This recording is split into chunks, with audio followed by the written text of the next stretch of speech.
Hello, internet friends. So I thought it might be fun to do a video or a series of videos as a technically inclined homeowner who knows a little bit about the infrastructure and equipment found in a house. I want to learn more about these things and then make these videos where I try to explain what I've learned and what I have come to understand. So this one is about my heating system here. This is a boiler. So what I know, I think, I know the basics. I understand that the function of this machine is to heat water and provide hot water that is circulated through the house for heating purposes. That's a hydronic heating system. I have these hot water radiators around the house. It's not a steam system. And that hot water also, at least in my house, I don't know how common these are. I don't have an electric hot water heater. I have an indirect hot water tank here. So the boiler sends hot water through this tank, and there's a heat exchange system there that heats the actual drinking water, which is of course kept separate from the boiler water, and stored in that tank. So I understand that. I understand that this system is fed by natural gas, and there are circulators which drive the hot water through the different zones, controlled by the thermostats, which control these relays here. So as I said, I'm technically inclined person. I know about electricity and electronics more than I do about HVAC. But I have a basic understanding of some things here, but I also have a lot of stuff that I just don't understand. And for reference, I live in a 1950s era house, so the construction and infrastructure is not super modern. I'm not sure when this dates from. I guess that's one of the first things I should try to answer. I'm gonna guess 80s, 90s. Anyway, I don't want to spend too much time waffling on here. What I want to do is kind of go through the things, because I'm going to ask for help from some of my friends in the HVAC community to educate me on some of these things, and then I'm going to test myself as to whether I can explain it back correctly. So what I've done for the purpose of today's video is I have obtained the installation manual for this Burnham. Is it on here? Series 2 PV. I think the PV stands for power vent. So I know that this here is the vent. All right, this takes the exhaust gases outside. And I believe that that power vent part of that means that this blows the exhaust gases out. It's not like I don't know, would you call it a flue or whatever? And so there's just a little opening on the other side of that wall as opposed to a thing that goes up a chimney. I think that's what the PV means. And again, correct me. I want to be corrected here. I also have an unusual thing here called a fan in the can. This is something that an installer convinced me to put in that provides makeup air. I can't see that I need that. This is not an airtight space. This is, again, it's an old house. None of the doors seal particularly well. It's in a basement. I can't really see that I needed this, but they talked me into it and they installed it. And so what this does is whenever the boiler is running, this switches on and it pulls fresh air in from the outside and just blows it into the room so that it can then be sucked in by the boiler. Okay, so enough of that. So here's what I've got. I've got this diagram here. Okay, and this diagram explains how a boiler piping for circulator zoned heating system. I believe I have a circulator zoned heating system. Now, a lot of this stuff doesn't match what I have. And that might be for a couple of reasons, right? One is maybe it's installed incorrectly. Probably installed incorrectly. Two, maybe there are different ways of doing things, and this is just one way of doing things. Three, maybe I'm not seeing things. I'm missing something here, okay? So we're gonna go through this in hopefully a systematic way, And I will say what I think I know, just getting kind of an overview here of things. Sorry about the lighting and everything. It's a very tight space in here, so it's a little bit hard to stick the camera in. But let's start with, let's start with our diagram here. I'm not going to keep bringing up the diagram again, but on this we have left side view, okay, system supply, system return, okay. So I'm going to start with the supply. So you just, what I also know, same with the air conditioning system, right? Supply is what comes out of the machine and supplies the house with hot water. And the return is the other end of that loop. The water comes back into the boiler. Okay, so we'll skip one thing right off the bat, if I can find it. Why am I having mental trouble here with the location of the gas connection? Oh, here it is. Sorry. So this black pipe here with this yellow shut off. So this is the gas going into the thing. So that's not part of the water stuff. So this here, I believe, is the supply as indicated on the diagram. And over there, further to the left and a little bit further down, that's the return piping. Okay, so supply over here. We'll start with the supply and let's just follow this up. So I have this big thick pipe. Now, according to the what do they call it? Plumbing diagram? Here's the correct word. Boiler piping. So the next thing I should encounter is this is gonna be awkward if I have to keep doing this, is a isolation valve, okay? So following this pipe up, comes out of there, up here, that's a circulator, okay? We'll go around here, that's a circulator. Come around here, that's an expansion tank. Okay, so no isolation valve. Is that a problem? I don't know. Seems kind of annoying to me if you wanted to isolate that. No isolation valve. Then supply valve. Obviously no supply valve to be seen.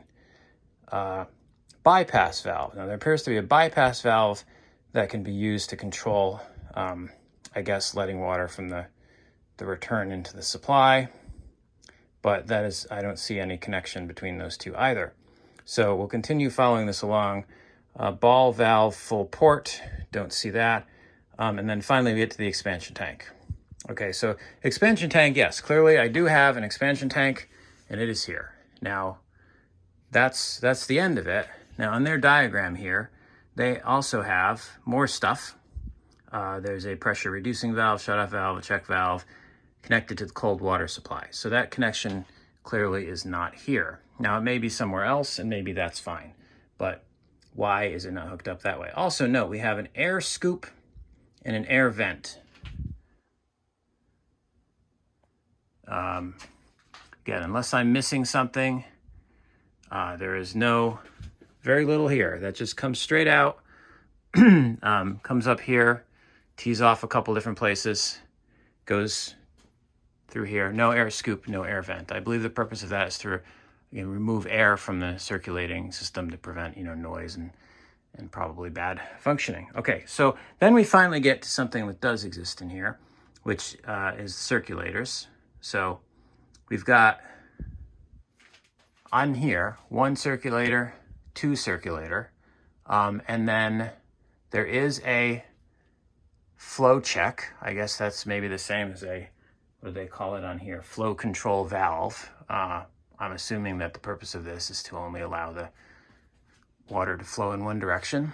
And so on this circulator, this buggers off into the guts of the house, which you would expect it to do, and is connected to a bunch of radiators. Now, I should also mention this house probably initially had one zone and the hot water, and they built an addition on top of the house, a third floor. So there's one zone for the entire house, and there's another zone for the third floor, and there's a third zone for the hot water. So we only see two circulators connected here, but behind this whole thing, obviously you can see there's a third circulator. Now, how is that piped in? So there's a pipe here which comes out of the top, and that has what appears to be an air vent. No air scoop, but an air vent. And then continues on. Oh, look, an actual valve. And then that circulator. Let me come around here. And then that circulator. Alrighty. And then what have we got? Another flow check. Piping comes up here, goes over there, switches to PEX, and disappears into a hole in the wall. Now, I think this is the third floor. That's where they put that PEX in order to get it all the way up to the third floor. So my question, I have a couple questions already, right? What's with all the missing valves? And what's with the missing bypass? And what's with the missing air scoop? And this other stuff. And then what is the deal with this coming out the top? I don't see anything in the diagram here about a pipe coming out the top for another zone. I do see in the diagram that there's a pressure relief that comes out the top, and that's it. So is this right? Can you just like tap off of that and do whatever you want with it? Is it just like extra? And if so, why? Why not use the other existing piping? So now the other thing we can see from here is that there is a bit of a gadget on this pipe that comes out the top there. And then this goes down and just empties into a bucket. Bucket came with the house, so clearly they've had some problems in the past. I'm pretty sure that's called a pressure relief valve. So that would let go if there's a overpressure situation, I suppose. So that's what we got on that. And so now we got to continue following the fun here, okay? We already saw this one goes off to the house. Where does this one go? So this black circulator here comes around and goes behind there, down she goes, and finally into the back of the hot water tank, the indirect hot water heater tank, whatever. So that makes sense. So now we got one zone that apparently feeds the whole house through there, another zone that feeds the third floor through there, and another zone that feeds the hot water through there. Again, I don't understand why two of them are coming out the side and one of them is coming out the top. Would love for someone to explain that to me. And again, we have a air vent there, but not for the other stuff. Okay, so what about the return? So I think it's easier here on the return side to look at it. There's a mess of stuff going on here, but we can kind of look at it piece by piece. First of all, on the end, I have what appears to be a low water cutoff device, which makes sense, I suppose. This boiler is higher than the floor, and there are radiators here, and I believe that if you have the boiler higher than anything like that, you need to have this low water cutoff. Now, what I don't see is any kind of isolation valve, and I was reading the instructions for low water cutoffs, and you're apparently supposed to inspect them or test them once a year. This, as far as I know, has never been tested. The power on light is not lit, so that's a little bit suspicious. This thing could be completely dead, and I don't know, seems like it'd be a pain in the butt to test it or to pull it out and inspect it if you can't actually isolate it. So anyways, let's go with one at a time. Easy one. Okay, the easy one. Out of the back of the hot water heater here, tank, is the return for that, which for whatever reason has a garden hose fitting there, followed by an actual valve, and then it tees into here, and then eventually goes into the return to the boiler. Okay, makes sense. And I guess there's a little thing there you can open probably to drain the boiler, I guess. All right, so what else do we have going into that return? So that explains that one. Where's this one coming from?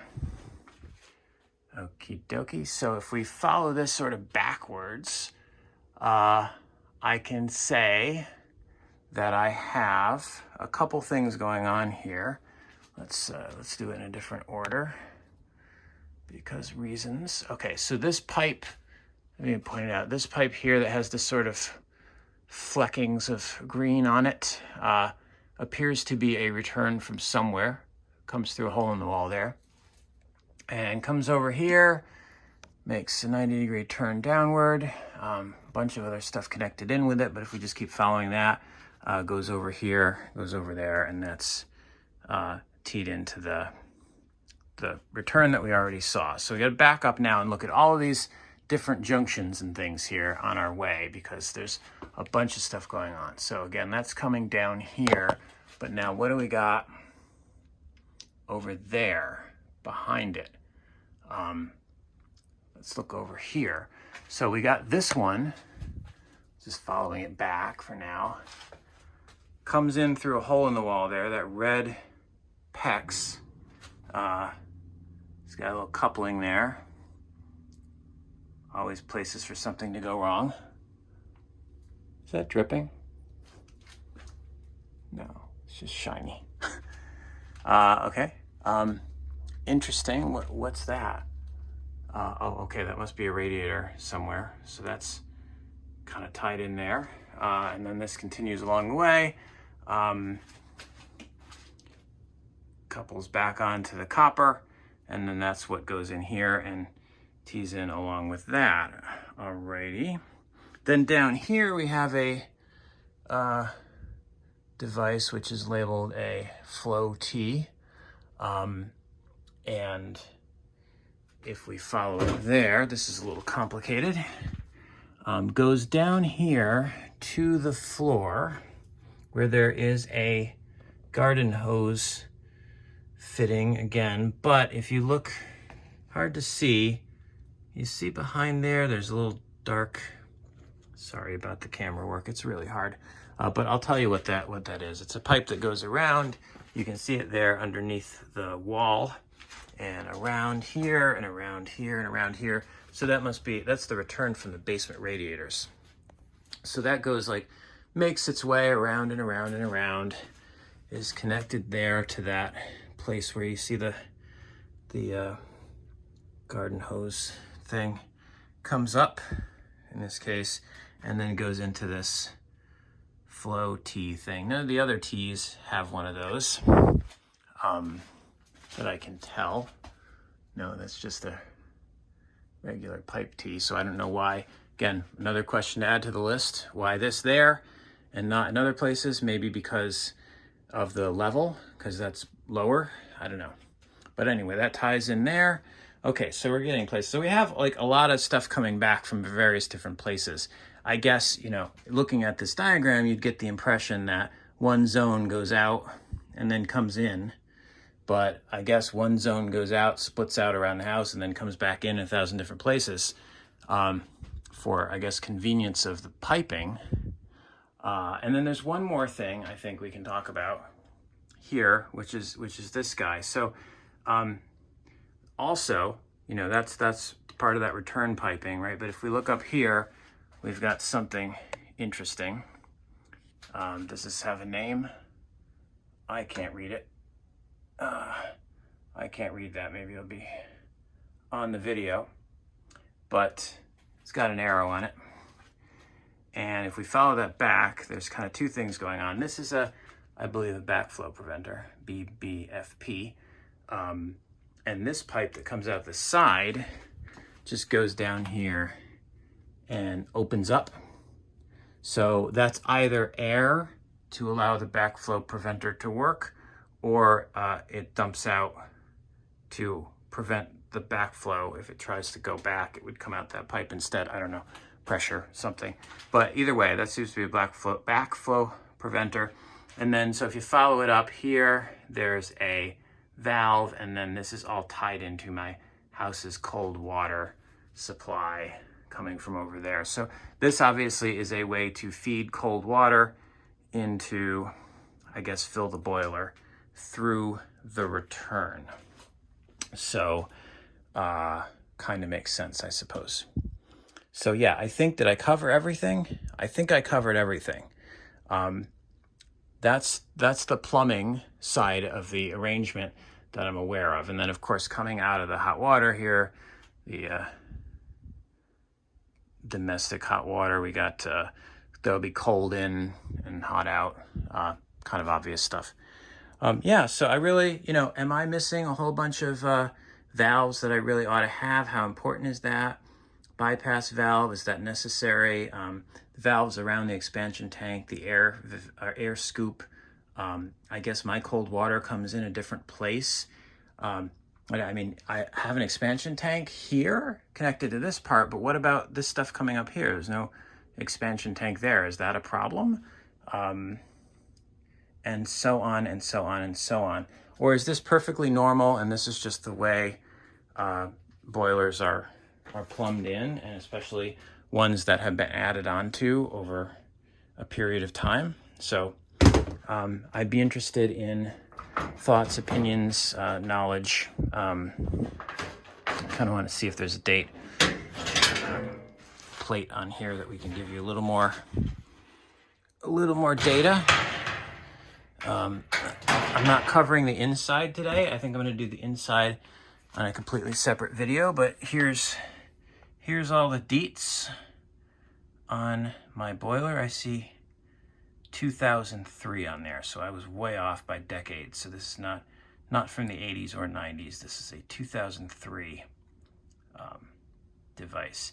And now I will say I have had almost no problems with this. We've lived here for 6 years. I do believe that one day I found some water in this bucket, now that I think about it. And I called a company, and they came and they did something. I don't know. Maybe they replaced the pressure relief valve. I'll put that on when I have both hands free. But yeah, so no complaints with the Burnham, but is it hooked up correctly? Is there anything dangerous, perhaps, that I should be concerned about? I'm going to stop talking now, but yeah, look forward to, or you look for future videos in this series where I talk about homeowner infrastructure and how things work. Maybe I will do one about how the internet gets into your house, because that is actually my field of expertise, and I can talk about that knowledgeably as opposed to, golly gee, I wonder what that pipe does. All right, see ya.